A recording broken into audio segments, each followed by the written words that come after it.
Gather around me, children, I'll tell you the news. Don't worry about the names or dates, you already know it's true. Your doctor hates your baby, the prime minister's a ghost, and all them folks are sailing here 'cause they're in love with boats. Superfoods can save us from all our evil sin.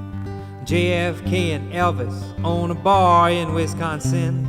And vaccinations were created by the CIA to steal votes from Bernie Sanders and turn your babies gay.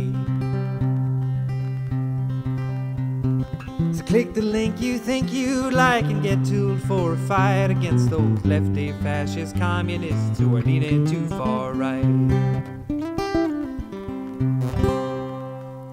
Hello and welcome to Not Another Fake Newscast. I am Jerry. Paul is unfortunately not with us today because he's lost his voice. We were supposed to record our latest deep dive last Monday, but unfortunately because Paul's not well, we've not been able to do that, so we'll be recording Monday coming. But what I have for you today is a very special interview with Ben Nimmo. So Ben is he's a senior fellow at the Atlantic Council's Digital Forensic Research Lab. So he's involved in analytics and research into essentially gaming of social media and into the spread of propaganda, disinformation. He works researching that kind of thing with a particular bent on, a particular focus on Russian involvement in disinformation. So he previously worked as a NATO press officer to Russia, and before that he was a journalist in the Baltic States. So we'll be hearing from him today. We've got a lot of exciting stuff coming up for you this year. Next week, as I said, we'll be recording a deep dive. We also have an interview with our first ever MP. So that'll be one to look forward to for you. And as always, we're available on www.notanotherfakenewscast.com. We're available at PGMcast on Twitter, at PGMcast on Facebook, and PGMcast or Not Another Fake Newscast on YouTube.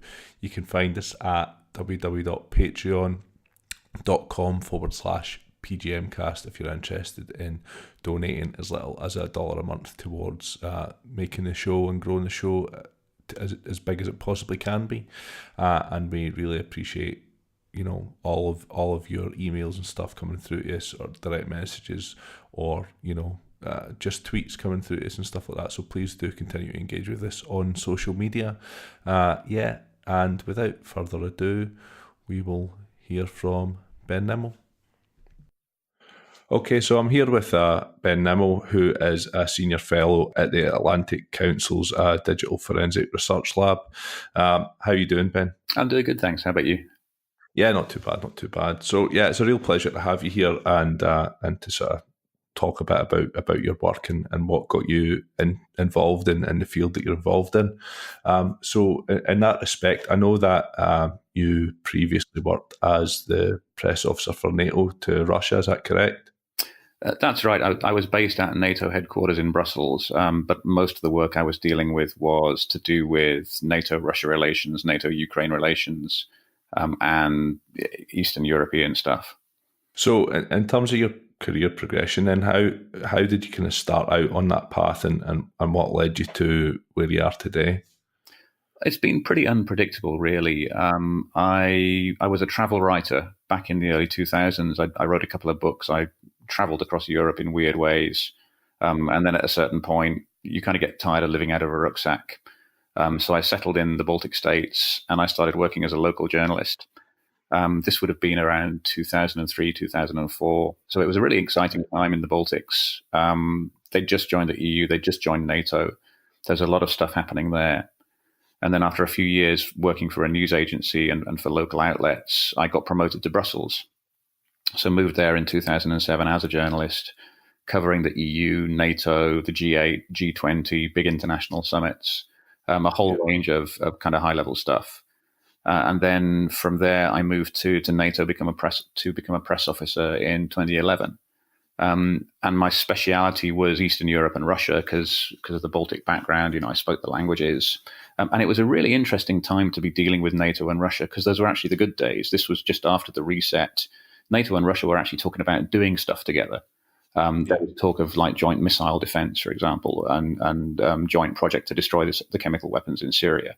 So it was a really interesting time to work on NATO and Russia. And then in 2014, Crimea happened, right? So you have a covert Russian operation annexing Crimea. Special forces get sent in, and things just went crazy from there. I basically spent the next 6 months at the office all the time dealing with that. And so at the end of 2014, I left NATO, and there was a growing awareness that Russian disinformation was a thing and propaganda was a thing, and nobody really knew how it worked. And because I'd been dealing with Eastern Europe and dealing with NATO, Russia for so long, I'd got more experience in that field than a lot of people out there. And so I started writing about some of the ways the propaganda works and how you can predict it, how you can expose it. And that's what I'm still doing. So in that respect, then what was your first exposure to the kind of propaganda and disinformation from Russia? Do you remember when you first became aware of it? It really goes way back, and particularly living in the Baltic States, there's always been a groundswell of, let's say, the information manipulation going on. So even around NATO accession in 2004, there was hostile Russian messaging about that, which was targeting particularly the Russian minority in Latvia. And then particularly in 2007, there was a big surge where it really went international, because in April 2007, in Estonia, the Estonian government decided to relocate a Soviet-era war memorial. And Russian propaganda was heavily saying that this is blasphemy and this is desecrating the bones of our dead. And it ended up with 2 nights of rioting in Tallinn, where mainly ethnic Russians, native Russian speakers, rampaged through town. Shops were looted. One guy got killed. I got beaten up. Right. And surrounding that, there was this sort of full-on wave of particularly Russian state disinformation and propaganda going on. And I'll never forget standing in Tallinn on the night of the riots and seeing a whole mob of young guys with Russia flags around their shoulders chanting to a camera, Россия, Россия. And behind the camera, there was a guy actually kind of waving them on, and this was a Russian state TV camera. So there was that kind of image creation going on even back then. Yeah, but it was really specific. It was orchestrated.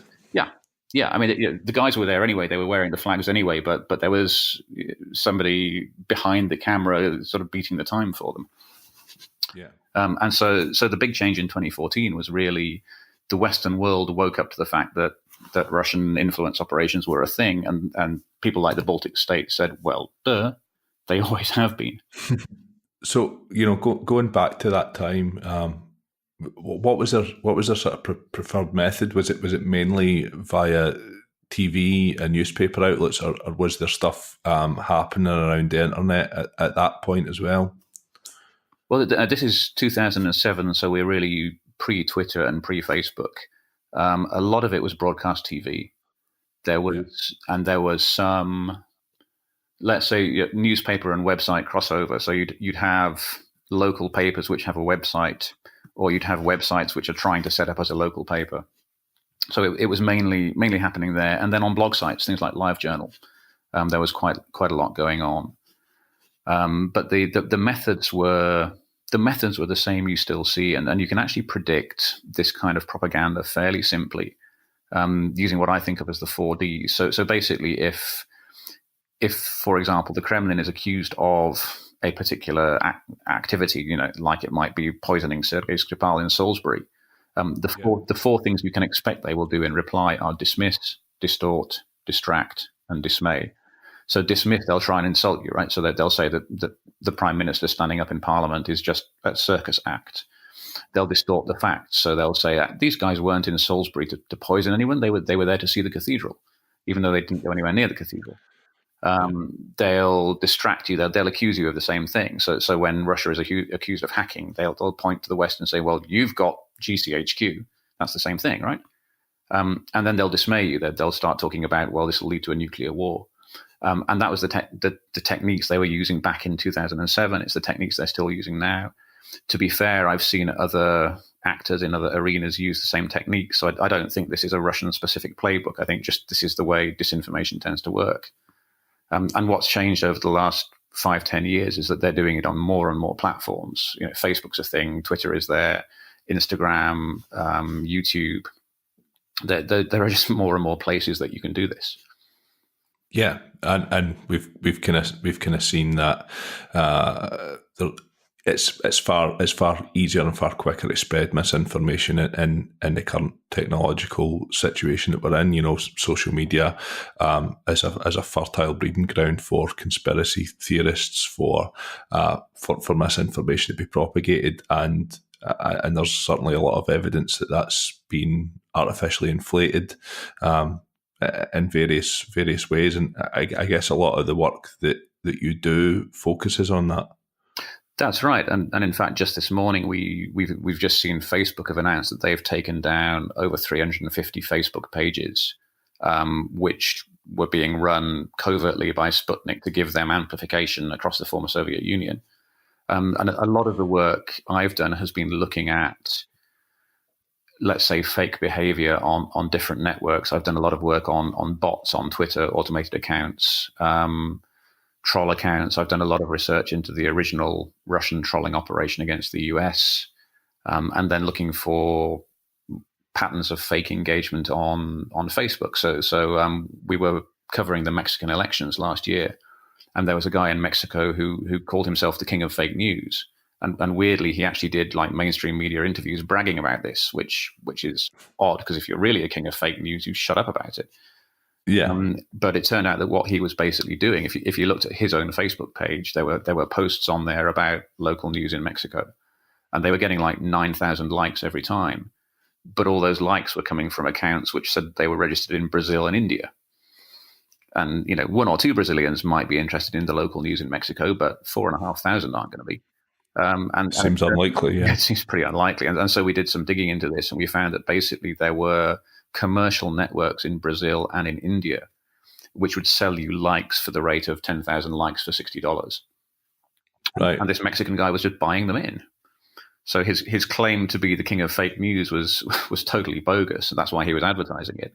All he was doing was outsourcing.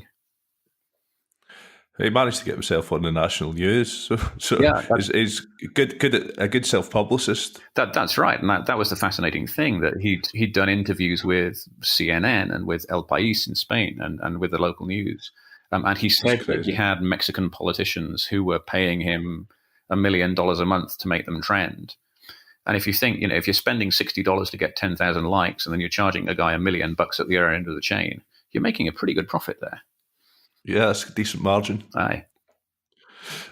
So going back to the sort of Facebook shutting down of pages that you mentioned at the start there. So I was looking at this story that you sent it to me this morning. So there was 364 pages shut down, and they had about 790,000 likes between them, followers, etc. And they had spent $135,000 on ads. So, I mean, I know personally speaking, we sometimes put ads and stuff on Facebook for the podcast, and a little goes a fairly long way. If you're spending $135,000, that's going to give you a serious amount of reach.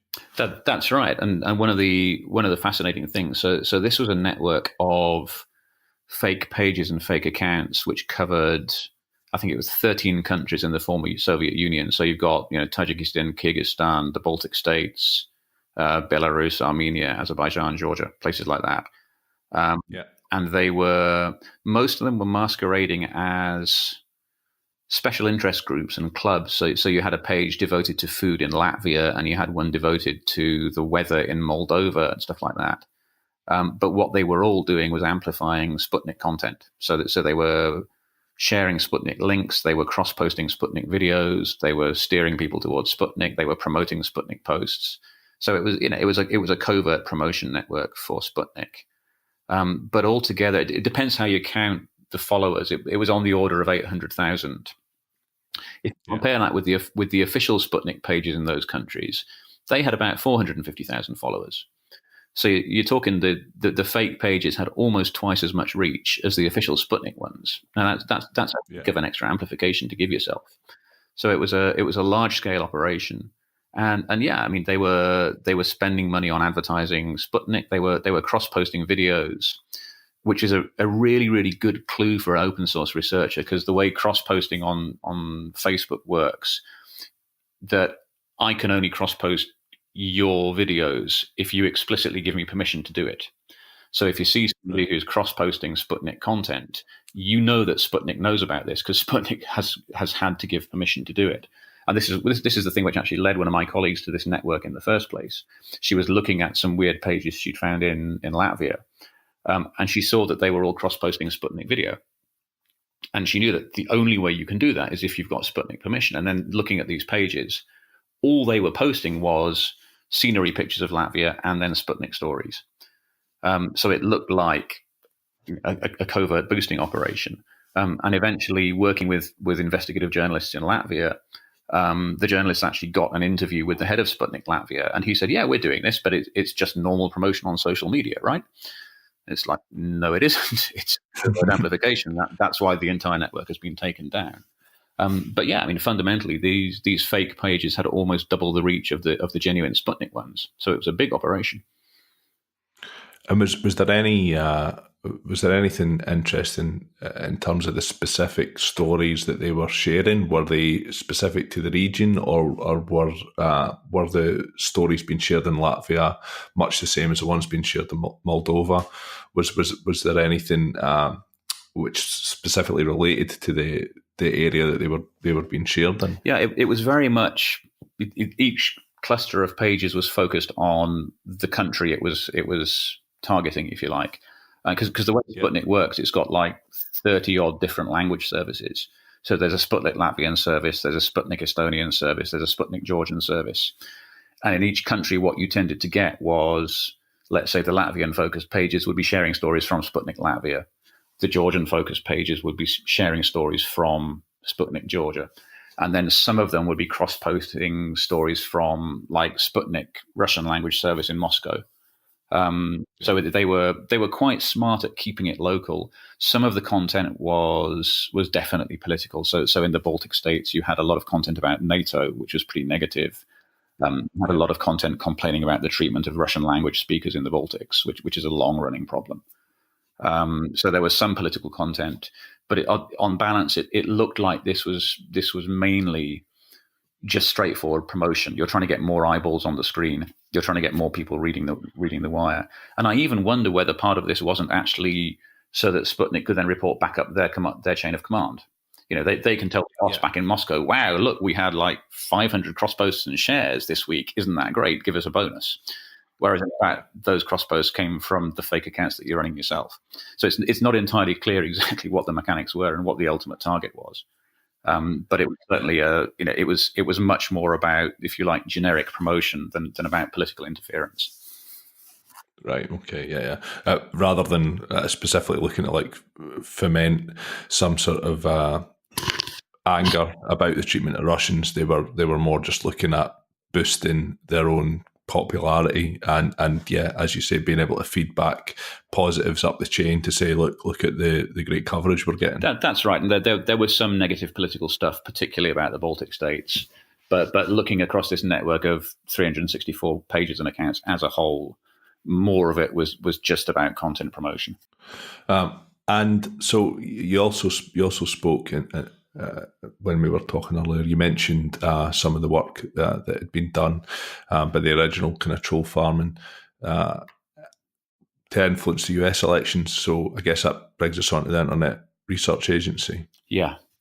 What the Americans call the IRA, which is a bit confusing. yeah, definitely.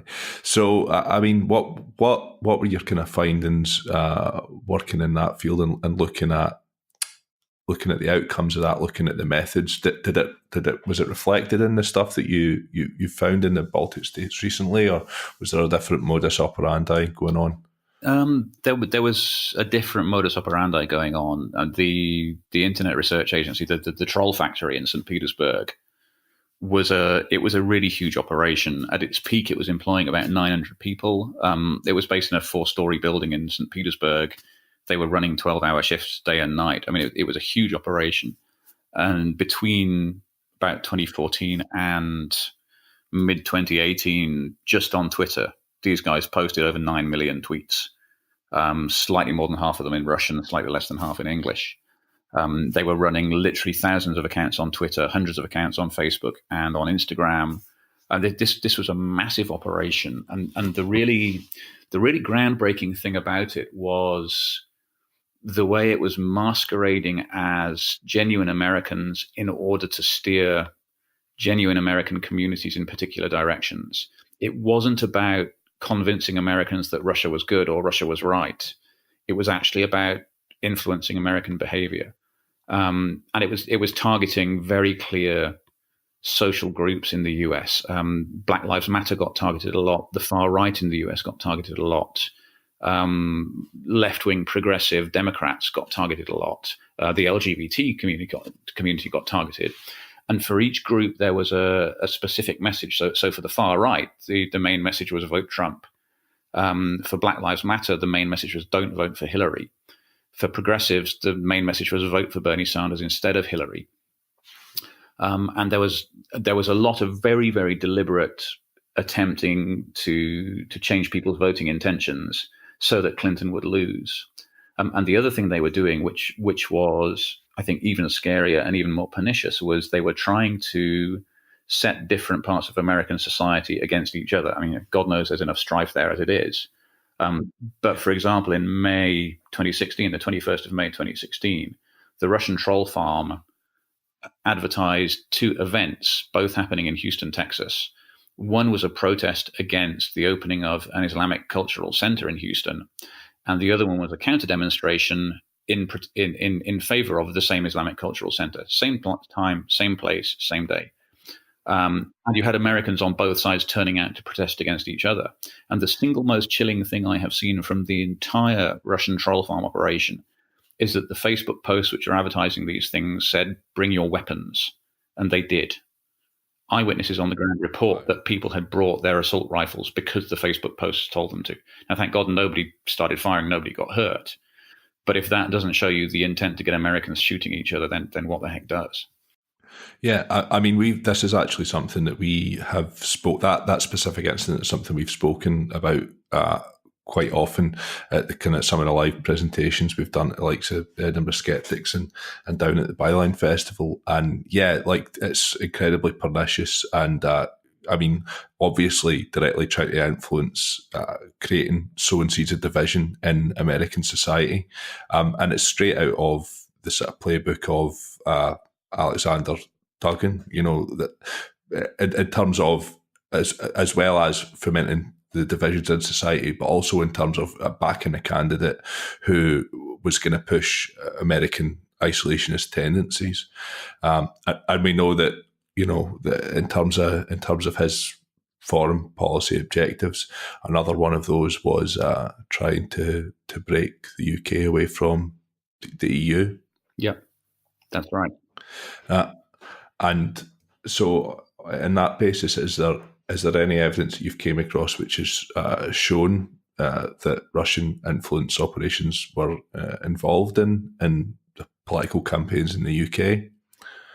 There's some, but I haven't seen anything yet which would suggest there was a whole operation dedicated to it, in the same way that you had a whole operation dedicated to the US elections.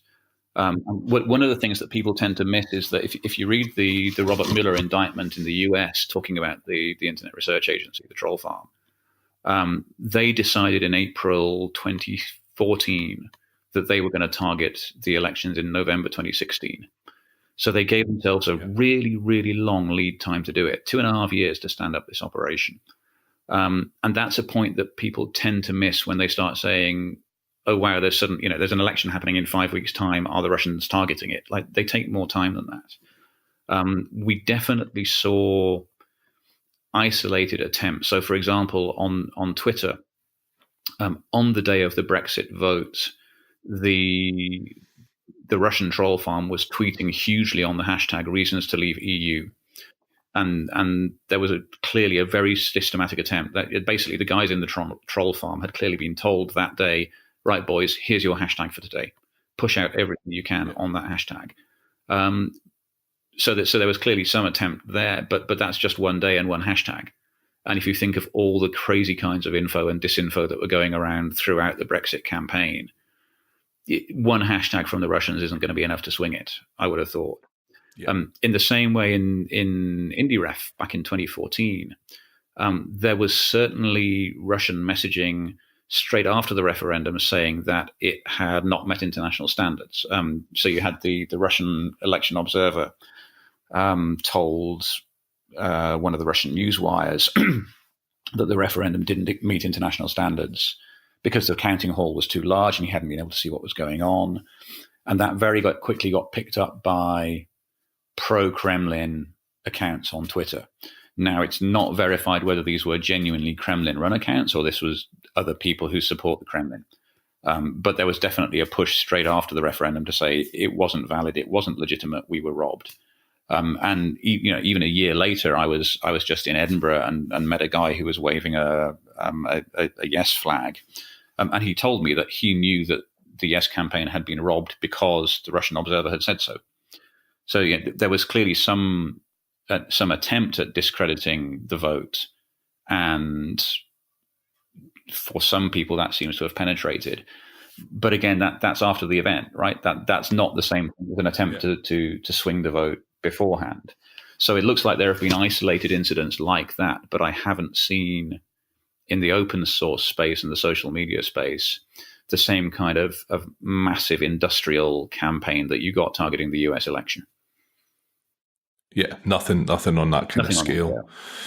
So in terms of then the sort of methods that you use to specifically kind of spot, when Twitter or social media is being gamed, when there's artificial inflation, and when there's networks operating, what are the sort of methods that you use as a researcher to spot that kind of behavior online? Well, it helps to have there's a range of online tools out there which allow you to look at, if you like, the big numbers of a traffic flow, particularly on Twitter. Twitter is really good because it actually gives you a lot of the data access.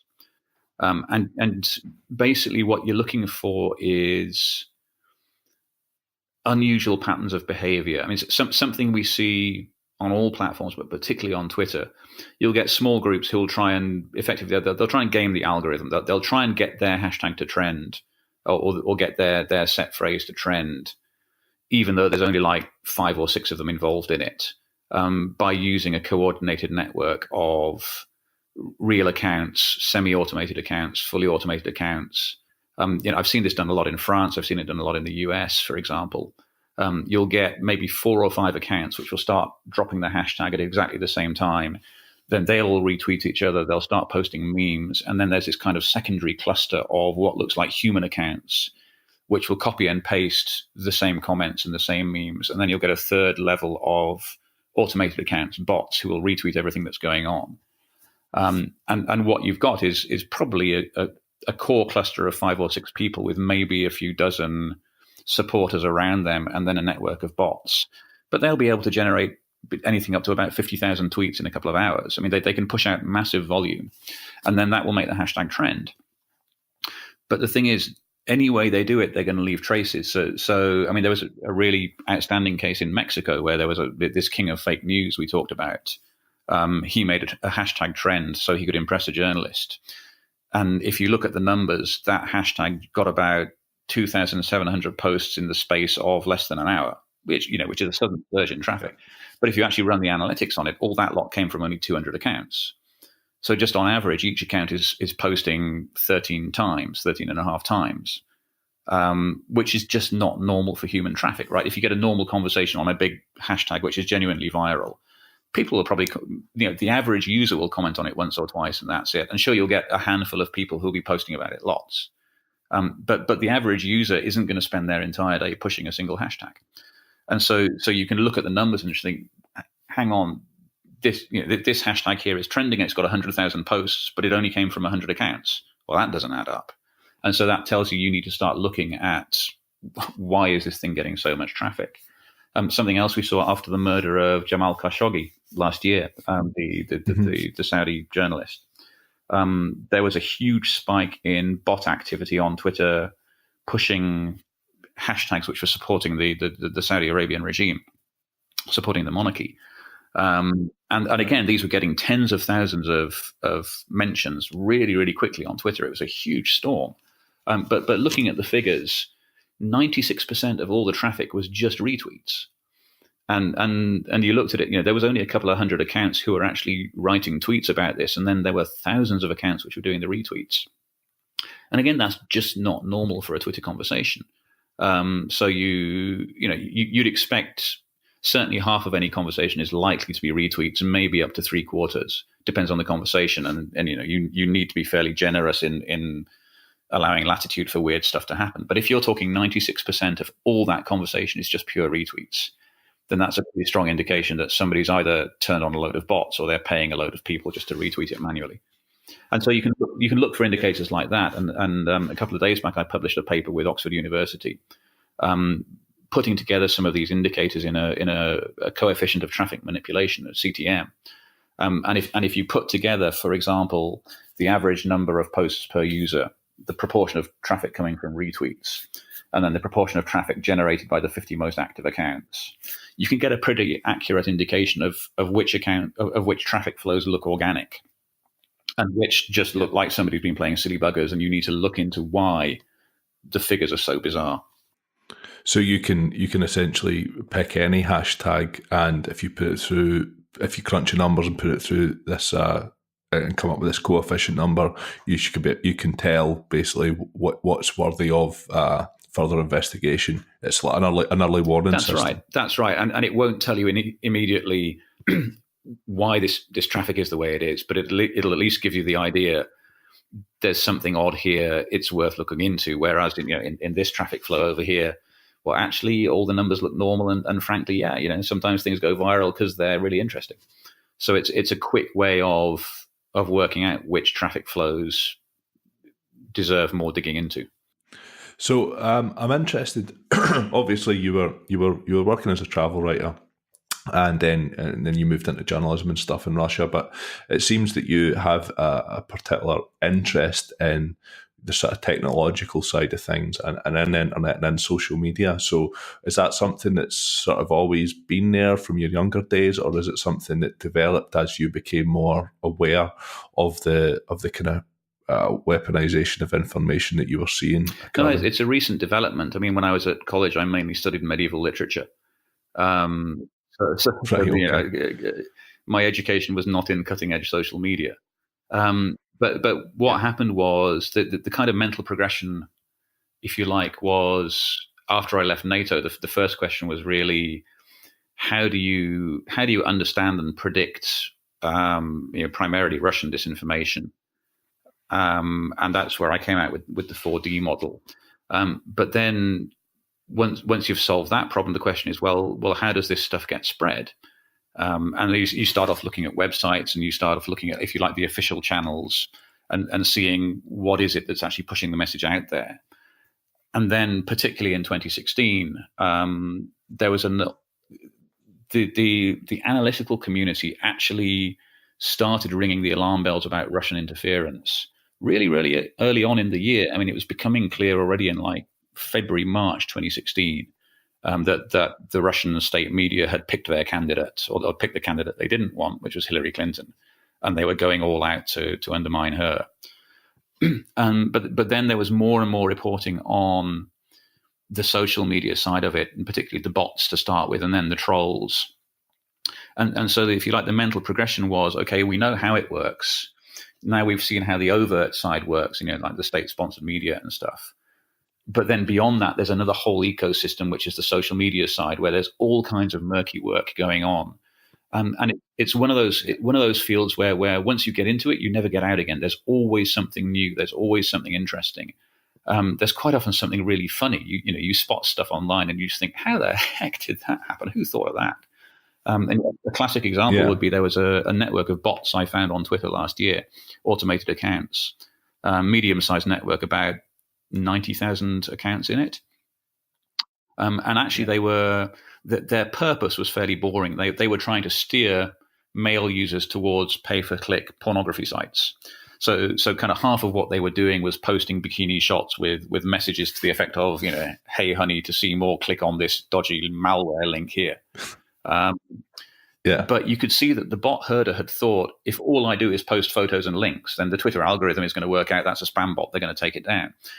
So the bot herder had decided they were going to have to find some way of getting all these 90,000 accounts to post like text content in between, like they were sending messages, so that the algorithm would think, oh yeah, it's got some photos, but it's got some text as well. That's a human being, right? Now, clearly, if you're running 90,000 accounts, you can't manually enter in these text comments. And so what this guy had done, he'd got hold of the Google Books version of Sense and Sensibility. And he'd written a program to scrape Sense and Sensibility, and these porn bots were interspersing their bikini shots with quotes from Jane Austen. It's brilliant. You see things like that, and why would you stop studying this stuff? There's just so much weird stuff going on, and it's changing so fast. And also, 2 years ago, we were talking about Twitter bots. But so much has moved beyond Twitter. There's the fake accounts on Facebook. There's the like farms. There's the new. There's stuff like WhatsApp and the encrypted platforms. There's always something new, and it's moving really fast.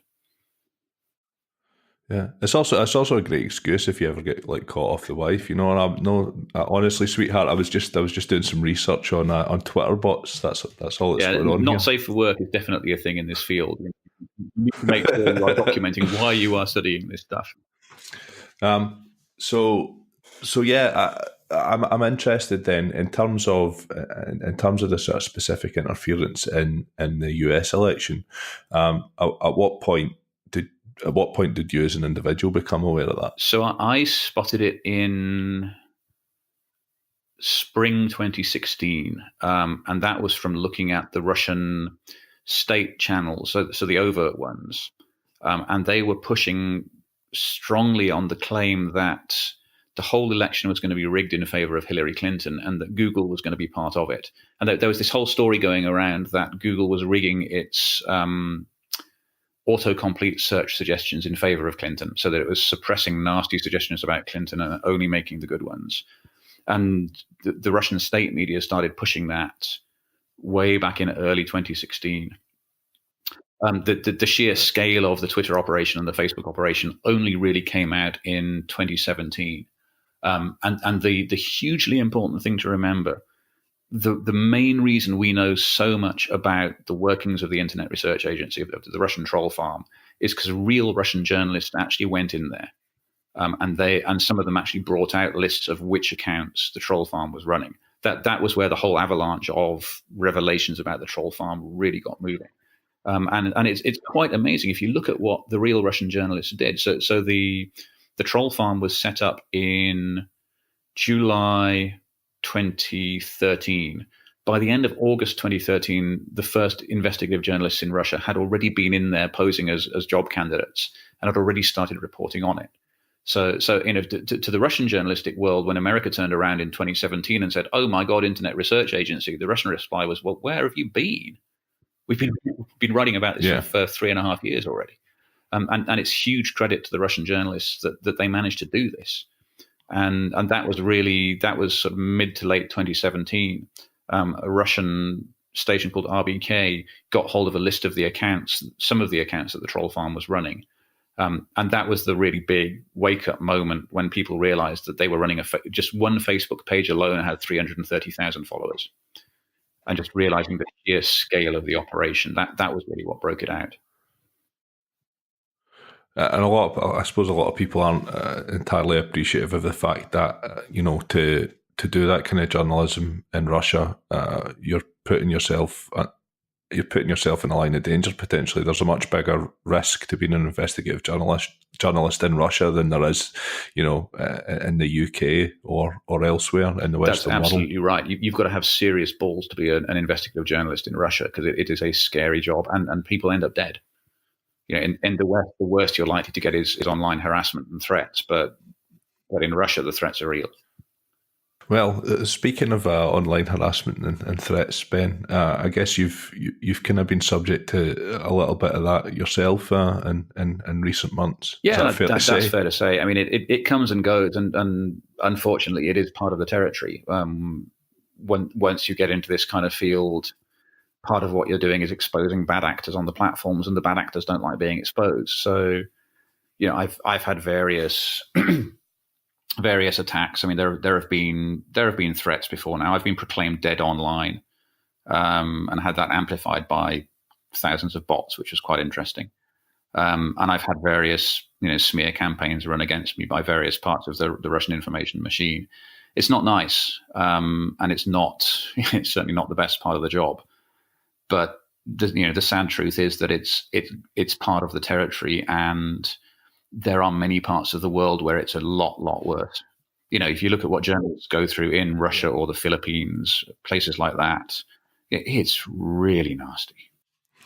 So, I mean, has there ever been a time where you've thought, oh, it's not really worth this. It's not really worth the hassle that I'm getting, or does it just make you want to kind of double down and work harder at unearthing this stuff? There's kind of it's almost a cycle to it. When you get a sudden attack coming in, it's nasty to start with, and the instant reaction is just to duck and cover and stay off the platform for a bit.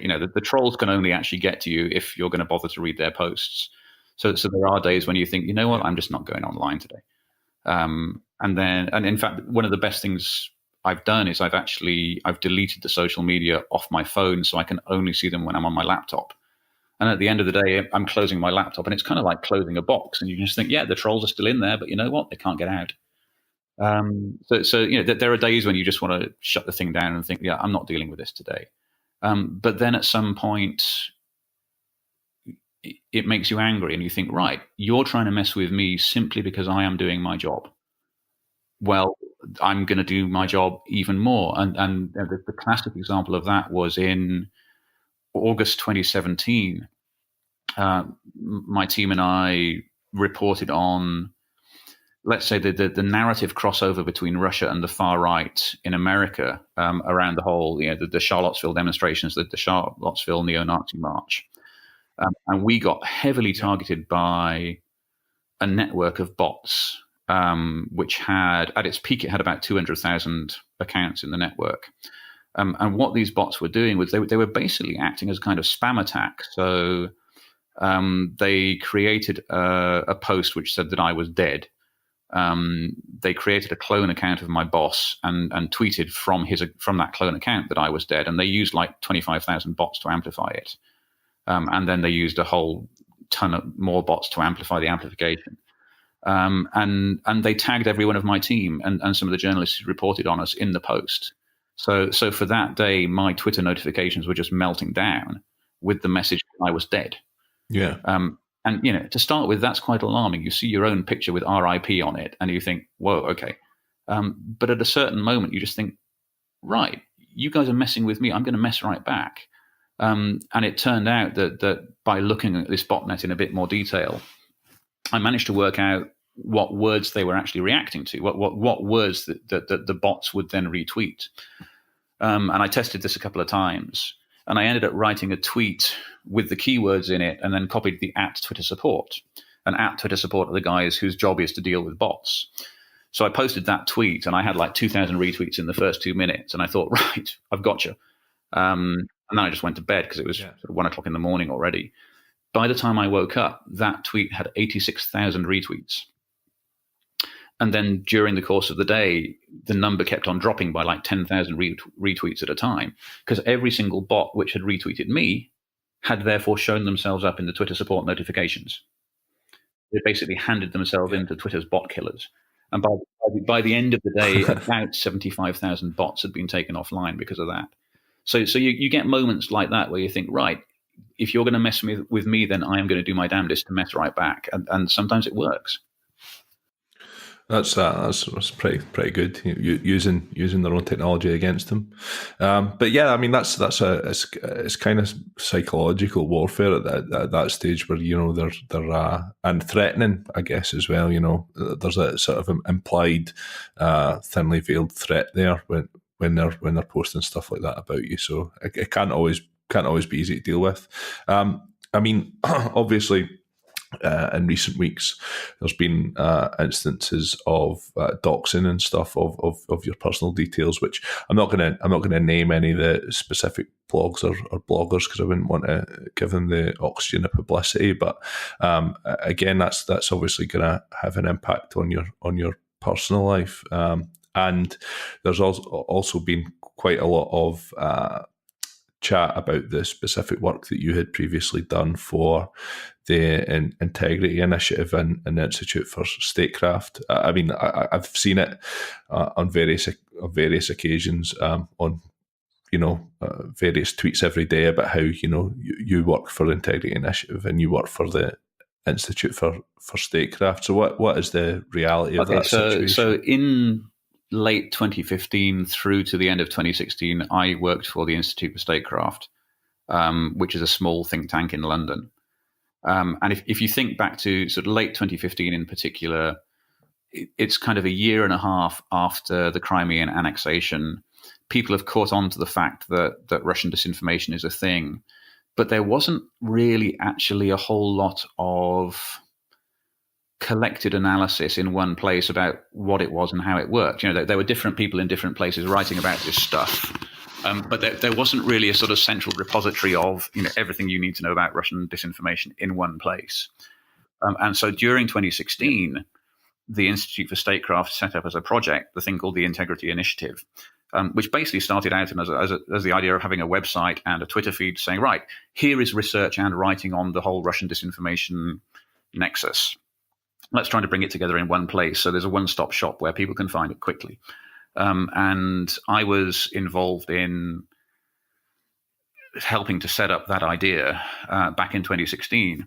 Then at the end of 2016, I moved on. I started full-time at the Atlantic Council with a digital forensic research lab, where rather than collating other people's research, I was doing a lot more of my own research, which was frankly a lot more, it's a lot more stimulating and a lot more rewarding.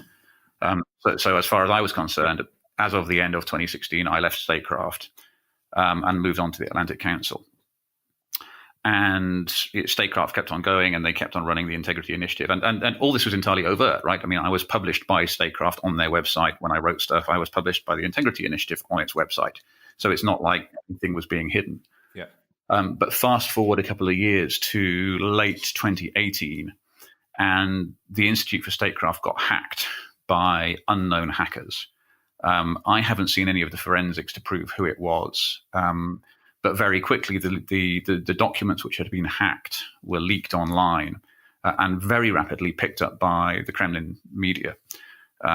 Go figure why that might have been. And it was interpreted as the Institute for Statecraft being not just this kind of way of bringing together different researchers, but like a controlling function. It was presented as this kind of evil Foreign Office funded puppet master that was controlling all these people and actually telling them what to write, rather than saying, look, somebody's written something interesting on Russia. And as part of this, it looks like so the Integrity Initiative had a Twitter feed, and it looks like a few of the tweets that Integrity had retweeted had been critical of Jeremy Corbyn because of his stance on Russia. It also looks like they'd been criticizing some Tories for the same thing, but I haven't seen which retweets it was. But then this was presented as the Integrity Initiative being a smear campaign against Jeremy Corbyn in particular. And so there was this spinning of the whole story. And then one of my invoices to Statecraft for the work I'd done back in 2016 was dumped online as part of this whole leaking effort. And therefore, the accusation was that I was still working at Statecraft and still secretly working for the Integrity Initiative. And therefore, everything I had written and published, and for context, I've published like 100 and something articles with DFR Lab since the 1st of January 2017. So I've been kind of busy. but the allegation was that everything I had done was therefore part of this sort of supreme puppet master plot as well. And basically what it's been used as is an attempt by initially the Kremlin media to draw a false equivalency, right? There's been so much reporting on the troll farm in Russia, and there's no way you can deny its existence. People have photographed the building, they filmed the building. Former trolls have come out and explained what was happening. You've got the Mueller indictment, right? We know that it was real. We know it was employing 900 people to run fake social media accounts masquerading as Americans to interfere in the election. I mean, that's just proven. So what you've now got the Kremlin media is trying to argue is, well, statecraft is the same thing. It's really not. It's a few old guys in London, but it's been spun up as this great big Machiavellian plot to smear Russia with false stories. And one of the real problems is that actually the Kremlin media aren't very good at this. So the classic example is that one of their outlets ran a piece on me a couple of weeks back, basically sort of tearing my reputation into very small shreds. But one of the key claims they made was that Nimmo has no discernible experience as a political journalist. And I'm thinking, well, hang on, I worked for 5 years as the EU and NATO correspondent for a newswire, pretty certain against political journalism, and it says so on my bio. And further down in the same article, they actually quoted my bio. So either they quoted it and didn't read it, or they read it and didn't understand it, or they read it and then just lied about it because it would have spoiled the story. The deliberate misrepresentation. So it's not particularly skillfully done, but the idea has been to draw this false moral equivalent between a UK program and the Russian troll farm, so that the Russian side can then say, look, everybody does it. You think we're bad? Well, look at what you people are doing in your country. Yeah, unfortunately, it seems to be successful, and on the fringes of the Scottish independence campaign. I've seen Integrity Initiative mentioned a lot. I've certainly seen it a lot within the sort of fringe Corbyn supporters. It's been mentioned a lot. I actually saw a piece, and I used that term very, very loosely this morning, which was connecting together the Integrity Initiative, the Skripal poisoning, and the White Helmets having a meeting about how they were going to. I think Pablo Miller, the handler of Sergei Skripal, was mentioned in that as well. So there's all sorts of stuff being cobbled together out there off the back of this. So unfortunately, it does appear that some of this misinformation is penetrating through to certain subsets of people online. I mean, that's always the problem with disinformation. That there's always somebody who's going to want to believe it and want to share it. And in a sense, the question is, how far is it spreading? In the same way that there's all kinds of conspiracy theories out there, and a lot of this disinformation starts off by penetrating the conspiracy groups because they just seem to love conspiracies, right? Once you believe that 9/11 was a Jewish plot, and you believe that vaccinations are actually part of a secret government mind control campaign, and so are the vapor trails you see from planes in the sky, then somehow it seems very tempting to believe all the other stuff as well. And one of the big unanswered questions in the whole disinformation field is how much does it then spread from those kind of fringe groups more into the mainstream? Because the problem with the online space, you can see what you get on the screen and you can see the numbers to how much something is being shared. But you can't really look beyond that and say, well, is it always being shared by the same 500 people around the world? Because, if a piece has 500 shares, you might think, well, that's not bad. But if it's the same 500 people who are spread across about 150 countries, their actual political impact on the ground in any one place is going to be minimal. But if it's different people and they're all in the same country sharing it each time, that's when there's the potential for some of this stuff to start spreading more. Well, yeah, and I think the Skripal poisoning was a point at which some of the sort of fake news narrative type stuff, and some of the main proponents of spreading this misinformation kind of bled into the mainstream media a little bit. So you had a couple articles published by like the BBC and the Guardian naming people as bots, who were then able to stick their head above the parapet, or, and actually some of them like partisan girl Maram Sousley, who's been writing for InfoWars for years, who's obviously a grade A lunatic, but is definitely a verifiable person. No, I mean that was an absolute shambles. There was, I mean, and I still don't know what actually happened there, but there was, soon after the Skripal poisoning, there was this story that some particular accounts, like Partisan Girl, who were well-known Assad supporters and Kremlin supporters, big followings, but undeniably and obviously real people, suddenly got called bots. Yeah. And you're just thinking, who's doing that? And I mean, some of them have actually said that I called them bots, which I'd love to know where they got that from, because I can at least tell the difference between a verified human account and an automated one. But yeah, there was just somebody cocked up big time, and the result was this firestorm of comments that I'm not a bot, I'm a human being. And the problem is, and unfortunately, stuff like that has the effect of causing people to believe that, and they have evidence, unfortunately, then in their eyes, that, well, look, the mainstream media just feeds people lies. They can't be trusted.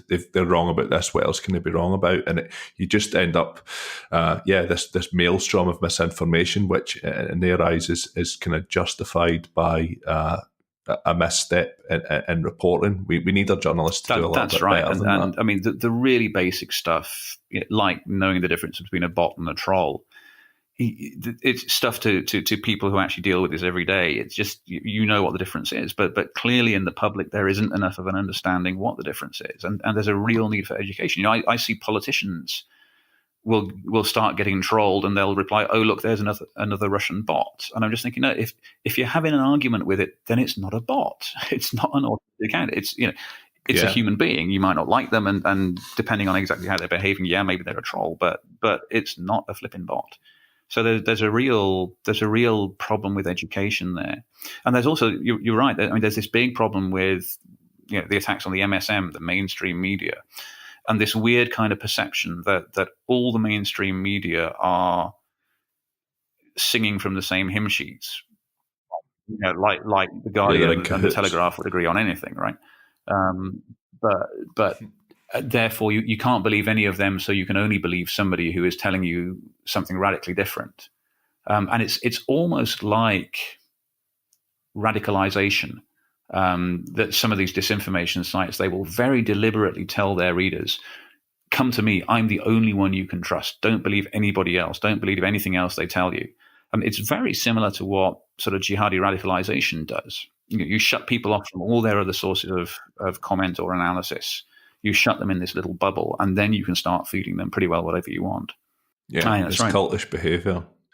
I think as well, I would be interested in your opinion on this. Do you think that the Integrity Initiative choosing to tweet, I mean, it's only been a handful of tweets, but do you think that choosing to tweet about sort of domestic UK politics was perhaps a misstep? I think that's right. And my understanding is it was retweets rather than tweets. So it's kind of, you can sort of see why they would say, well, it's just a retweet and it's about Russian stuff. I mean, you could see the argument they would have made, but certainly, for a group which is being partly funded by the FCO, by the Foreign Office, it wasn't a very smart thing to do. And again, it was that this is the kind of field where you have to be so careful, because the more you report on the disinformation, the more the disinformation actors are going to have an eye on you, and they're going to be looking for any slip you make, and then they will hit you with that forever after, which is odd because the number of slips they make is far higher, but that's the way they work. So you do have to be super careful, and it certainly looks like Statecraft we're not careful enough. Okay, well, it's been really insightful talking to you, Ben, and just please keep on doing the good work that you're doing. Hopefully, if there's a major story that breaks at some point in the future, we'll have the chance to have That'd you be on the great. show Thanks and very talk much to you indeed. again. All right, take care. Thanks a lot.